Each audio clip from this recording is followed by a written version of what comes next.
Hello aspirants. आज मैं भी बहुत खुश हूँ आप लोगों के लिए क्योंकि एसबीआई क्लर्क का जिसका आप सबको बेसब्री से इंतज़ार था वो वाला नोटिफिकेशन आ चुका है। और अप्रॉक्सीमेटली 8000 प्लस वैकेंसीज़ हैं और बहुत बड़ा चांस है आप लोग के लिए इस साल। एसबीआई जूनियर एसोसिएट्स का जो नोटिफिकेशन आया है उसमें यूपी में 1700 आई थिंक 1780 कुछ वैकेंसीज़ हैं। और जो ये उत्तराखंड है, देहरादून वगैरह जो रीजन है उसमें आपकी वैकेंसीज आई थिंक 200 कुछ है ना। और दिल्ली में कितनी है, 450 राउंड है। तो बहुत बड़ा चांस है। और भी डिफरेंट डिफरेंट स्टेट्स हैं उसमें लोकल लैंग्वेज प्रेफर करते हैं। तो जो भी कैंडिडेट जहाँ से भी बिलोंग करता है वहाँ से आप अपना फॉर्म भरिए।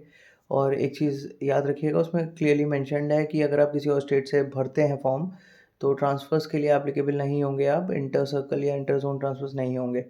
ठीक है, तो ये चीज़ बहुत ज़्यादा अपने दिमाग में रखिएगा। और सजेस्ट मैं यही करूँगा यार, जिनका आखिरी साल है या कुछ ऐसा है तो वो दूसरी स्टेट से अगर भरना चाहते हैं तो भर दें, एल्स अपनी होम स्टेट में ही रहिए, ज़्यादा बेटर है। क्योंकि अभी तो आप जॉब लेने के चक्कर में आप जॉब ले लेते हैं और उसके बाद जब किसी और स्टेट में जॉब लग जाती है तब परेशान हो जाते हैं। ठीक है, और लोकेशंस भी ऐसी होती हैं, रूरल होती हैं मोस्टली, और सिटी वाली अगर ब्रांचेस होती हैं तो आपकी किस्मत है, अगर रूरल होगी और दूसरी स्टेट में हुई तो वो और ज़्यादा बेकार हो जाता है। ठीक है, तो ये चीज़ सोच समझ के करिएगा। तो ये वीडियो मैं आपके लिए लाया हूँ स्पेशली इसलिए कि आप किस स्टेट से फॉर्म भरना चाहते हैं।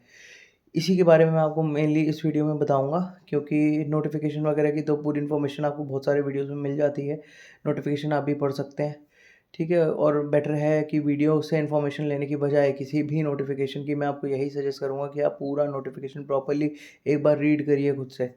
ठीक है, शॉर्टकट के लिए जाने की ज़रूरत नहीं है। आप जॉब के लिए अप्लाई कर रहे हैं यार तो उसका नोटिफ़िकेशन आपको पढ़ना चाहिए। तो बात करता हूँ कि सबसे बड़ा जो डाउट इस टाइम बच्चों के दिमाग में होता है कि मैं कौन-सी स्टेट से फॉर्म भरूँ? जैसे फॉर एग्ज़ाम्पल अगर आप यूपी के हैं तो आपको लगेगा तो चलो यूपी ही भर देते हैं, लेकिन यूपी में भी कट ऑफ ज़्यादा जा सकती है, या दूसरी स्टेट के बच्चों ने अगर यूपी में अप्लाई कर दिया तो आपके लिए दिक्कत की बात है। या उत्तराखंड के बच्चे ये सोच सकते हैं कि उत्तराखंड में वैकेंसीज़ कम है तो हम यूपी चले जाएँ। ठीक है? और दिल्ली वाले बोल सकते हैं कि हम यूपी चले जाएँ या दिल्ली के दिल्ली में ही भरें। तो ये ब बड़ा डाउट रहता है सबके लिए। तो आप लोगों को मैं ये बताना ये चाहता हूँ कि आपको कितनी वैकेंसी चाहिए यार, कितनी सीट चाहिए? सिर्फ़ 1। ठीक है? तो जैसा जब मैं तैयारी करता था, जब मैं एग्ज़ाम्स देता था अराउंड 2020 के अराउंड, ठीक है? मैंने भी सारे आईबीपीएस के दिए हैं एग्ज़ाम्स, ठीक है? एसएससी वगैरह भी सारे दिए हैं, सब कुछ दिया है, और ये सारी चीज़ें मैं भी सोचता था कि यार इतनी कम वैकेंसीज़ हैं, कैसे होगा? बट ऐसा नहीं होता। जेनुइनली बताऊँ, जब मैं भी तैयारी कर रहा था तो मैं हताश हो जाता था। लेकिन इस मोटिवेशन के साथ आपको पेपर देना है कि आपको कितनी सीट चाहिए? 1, और आपकी तैयारी है परफेक्ट। ठीक है? आपकी तैयारी अगर और जन मेरी बात मानिएगा, अगर आपकी तैयारी अप टू द मार्क है और आपको खुद पे कॉन्फिडेंस है कि अगर आप इस एटीट्यूड से एग्ज़ाम में जाते हैं कि एग्ज़ाम में क्या ही आ जाएगा, राइट? एग्ज़ाम कैसा भी आए, आप अच्छा ही करेंगे, और अगर आपका खराब होता है ना पेपर, तो बहुत सारे और बच्चे उनका भी खराब होगा।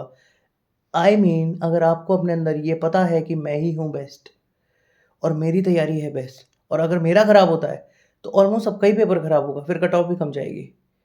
तो वहाँ आप जीत गए हैं। अब मेरी बात समझ रहे होंगे। मेरा कहने का ये मतलब है, अपनी तैयारी पे फ़ोकस करिए, अपनी पढ़ाई पे हिम्मत रखिए, कॉन्फिडेंस रखिए, अपने अंदर हिम्मत रखिए, और अपनी होम स्टेट से ही एग्ज़ाम भरिए। कोई ऐसा सोचने की ज़रूरत नहीं है कि यूपी में वैकेंसीज़ ज़्यादा है, मैं उत्तराखंड का हूँ, या यूपी वाले सोच रहे होंगे यहाँ भीड़ हो जाएगी, मैं दूसरे स्टेट से अप्लाई कर दूँ। ऐसा कुछ कोई बात नहीं है।